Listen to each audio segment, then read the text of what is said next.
Well, happy Mother's Day.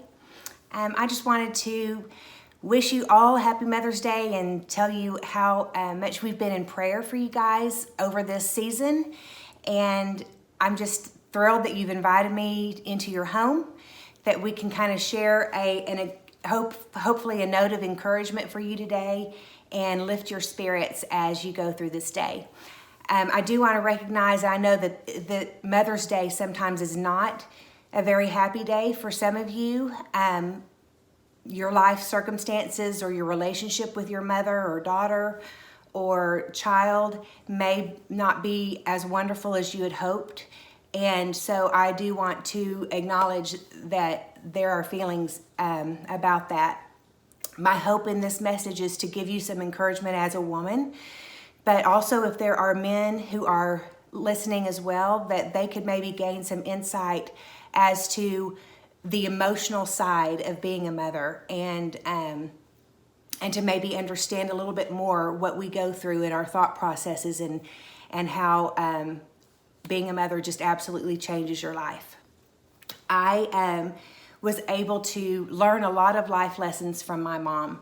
I worked with her for a time, and she taught me how to be a preacher's wife. She taught me how to be a mother, a career woman, and most of all, she taught me how to love God more than anything else and to make Him the number one priority in my life. And for that, I am eternally grateful. So, but one of the lessons that she taught, I would sit at her feet and I would listen to her speak, because she was a women's pastor at her church, and she did a lot of public speaking. So before there was Beth Moore, before there was Christine Kane, there was Deanna Beecham. And she was a very well sought after women's speaker. And we have even had the chance of going on retreats, women's retreats, and speaking together. And that was such a precious memory that I have. But I can remember sitting at her feet, listening to her teach women about God. And there are just some certain messages that she would give to these women. And these are the ones that kind of stuck out to me. So the first one that I want to share with you, this little life lesson I learned from Mom, is that this too shall pass. And I think that that's really important as we go through this pandemic right now, for us to remember that this life that we're living right now will not always be this way. There will come a day when this will go away. But yet my hope in all of that is that we will never go back to the old way and go back to how life was, how we thought normal was. I'm hoping that from this pandemic, we're able to come away from here knowing that God is not in the past, but God is a God of the future, and He has greater things in store for us in the days ahead. He's already gone before us. He's already walked that path. So our days are better going forward than they have been in the past. But as a mom, I'm just thinking about you guys during this time, and I think you're probably doing more laundry than you've ever done. You're cooking dinner more than you ever have cooked dinner. You're probably running the dishwasher more than ever. Your life has just kind of been uprooted and totally changed, and you're busier than you've ever been. There was this one story that I heard about this young mom, and her husband kind of bragged a lot about how beautiful the house was whenever he came home from work, and how she had the dinner all prepared for him whenever he came home. The kids were finishing up their homework and getting ready for dinner, and how, their life was just what she just made his home life so wonderful and so great. And so one day he came home from work and he said, "Honey, the house is different. What is this?" And she had just let it go that day. She didn't work on any of it. And he said, "Wow, the house is different." And she said, "Yeah, every day you come home from work and you ask me every day, what did you do today? And you know what? Today I just didn't do it." And he was able to see the difference in all the stuff that she took on to do every single day, taking one day to not do it, how different life was because we work our butts off. We do. We try to make everything perfect for our families. And I can remember when I became a mother, how different my life changed. Before becoming a mom, I could go and do, and my life was my own schedule. I could do whatever I wanted to do, whenever I wanted to do it. I would, Keith and I could go on these great little trips together. We could just take off and go and not have a care in the world. But then when I became a mom, all of that changed. My schedule became dictated by a feeding schedule. And I had to make sure that, my times were all adjusted by the different schedules in Lacey's life and in Lane's life. And so my life was not my life anymore. I've told y'all before, this was a very stressful time for me spiritually as well, because I was worried every time I went to church. I was worried on whether or not my kids were crying in the nursery, or were they getting along with their friends in Bible study, and just thinking about all the things that could possibly, my thoughts were not focused and centered on God, because I was thinking about my kids being in another classroom. I tried several different Bible studies during that time to try to get myself, back into the Word, and I was failing all the time. I would start one and then something would happen. I'd stop, and I'd start one and I'd never finish it. And so I kind of felt bad that my spiritual life was having to be put on hold.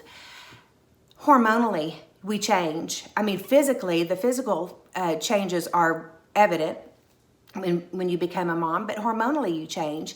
You never are able to really look at a TV show or a Hallmark commercial or anything like that and not think, even the news, and not think, number one, probably hormones change and you're crying about it, but also you're thinking, that could be my child.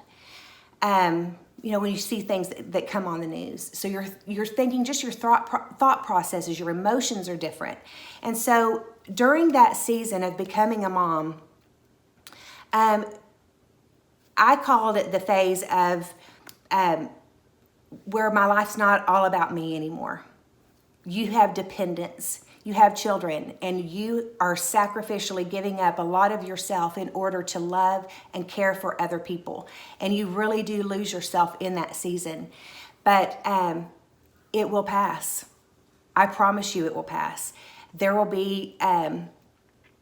come a time when you will think, oh, if I could just have one more moment with them in my house, cooking their favorite meal, washing their laundry. There will come a time when you will wish for those days again, because it does pass by very, very quickly.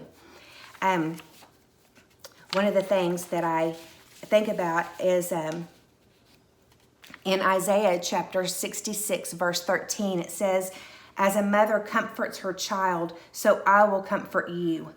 It's in this motherhood stage that we realize the comfort of God. We realize what it feels like to hold that baby in our arms, to comfort them whenever they're crying, whenever they've skinned their knee or fallen down and they're running to you for comfort. That's what it feels like to be a mom. You're able to provide that comfort. Psalm 63, 6 and 7 says, "I think about you through the watches of the night because you are my help." For me, that is when I come to really know more about God. It is in the stillness of the night. It is in the watches of the night. That's when things are calm. They've kind of settled down. And I, like before I go to bed or whenever he wakes me up in the middle of the night with thoughts about him, and I'm able to kind of set my mind aside and really focus in on who he is. And just go through, the day and kind of go through the ways that he showed himself during the day. And so in the watches of the night, I realize that he's my help. But think about that as a mom. As a mom, when our children are babies, it's in the watches of the night that we seek God's help. It's when we wake up, because we never sleep with both eyes closed or both ears shut. We are always sleeping with one eye open, with one ear hearing that child. So in the middle of the night, when they get up, when the baby cries, we're the ones that get up and we rock that baby back to sleep. And the whole time we're praying, God, you are my help. Help me get through this. Help me know what to do for this baby. Help me to be able to be a parent for them, right? Help them to love you more than anything. It's in those watches of the night that we're able to know God more. Whenever you have teenagers, it's in the watches of the night that you realize that God is your help.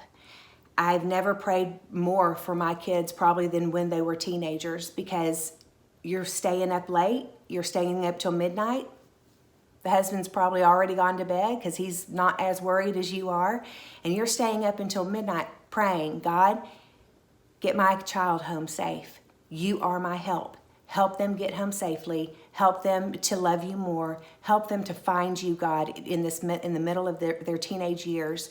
So it's in that watches of the nighttime that we're able to find out that God is truly, truly our help. So those are just kind of some of my thoughts that I've learned from my mother. But I've also learned some other things, and I think I'll probably do these in another series at some point. But because I listened to her preach so many different lessons, the ones that have stuck out to me and just little snippets of what they were. She taught me to catch the joy as it flies. She taught me that I am fearfully and wonderfully made, and you are too. She taught me to ask the question, what are you doing for the rest of your life? And I love that song, number one, but I love that question. And I want to ask you that question, what are you doing for the rest of your life? Because if we come out of this pandemic unchanged, then we've missed the mark. I think about so many analogies of this virus as it deals with faith. Because right now we are all believing in an invisible enemy that can take our life. And I wonder, are you believing in an invisible friend that can give you abundant life and allow you to live an everlasting life? So think about your faith in that regards. You know, if I'm able to believe all of these things about COVID-19, and I'm believing, think about the things that we're doing. We're wiping down Dr. Pepper boxes. We're wiping down cereal boxes. We're wearing these masks and all these different things that we've changed our lives because there's an invisible enemy out there that can kill us. So think about that in regards to God. There is an invisible friend that will require you to have faith. And it will require you to change some of the things that you do in your life. Some practices, some habits, some things that will give you an abundant life here on earth, but will also give you an eternal life with Him in heaven.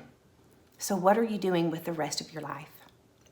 I hope you have a happy Mother's Day. I hope you don't have to lift a finger or do a thing. Now that things are opening back up, schedule that pedicure, schedule your manicure, get those roots done, and be safe and know that we love you. And y'all have a great and happy Mother's Day. Bye.